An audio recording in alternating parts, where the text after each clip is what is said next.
Born into slavery near the end of the Civil War, she dedicated her life's work to fighting racism and inequality. But she was also a fierce advocate for African-American women. In celebration of Women's History Month, the legacy of Ida B. Wells, one of Chicago's very own.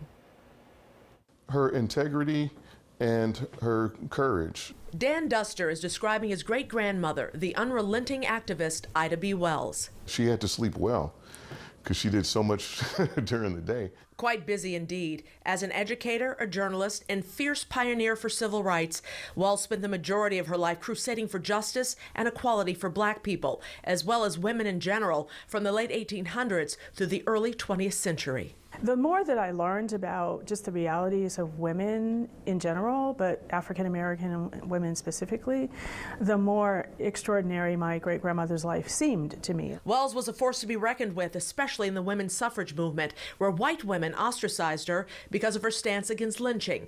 Wells didn't let that stop her, founding the National Association of Colored Women's Club and the Alpha Suffrage Club here in Chicago, the first to promote the efforts for Black women to vote. The contributions that African American made to the suffrage movement, it was a greatly undertold story. She did have some support, but she had a lot of opposition.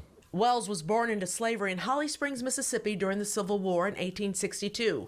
Learning the value of education from her parents, she enrolled in historically Black Rust College, only to be expelled after an argument with the school's president.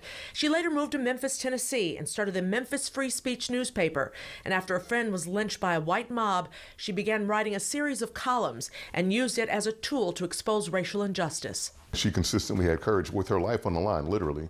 She had courage and would still speak out against the establishment, speak out against government, speak out against racist white people. After death threats and the burning of her press, Wells relocated to Chicago. The home she shared with her husband Ferdinand and their children here on South Martin Luther King Drive is now a national landmark.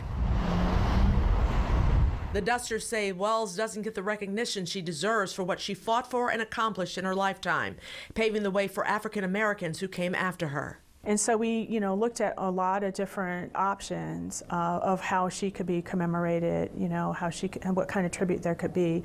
And we finally settled on the concept of a monument. This monument, called the Light of Truth, was unveiled last year in her honor at the site of the former Ida B. Wells homes. And the city renamed Congress Parkway in her honor in 2018. The family continues their efforts to honor their great-grandmother through the Ida B. Wells Foundation. And great-granddaughter Michelle has written and edited several books, including her great-grandmother's original writings, Ida in her own words. One had better die fighting against injustice than to die like a dog or a rat in a trap.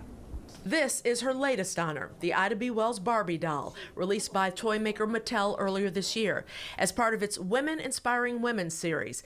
It is a replica of Wells holding an edition of the newspaper she owned. We were like, yeah, that could work because, that would help a younger generation learn about her and be exposed to her. And the Dusters aren't done educating folks on that period in American history. We've got to have dialogue about what was happening in America during that time frame, which was lynchings, which was women didn't have the right to vote, which was that Blacks were being discriminated against.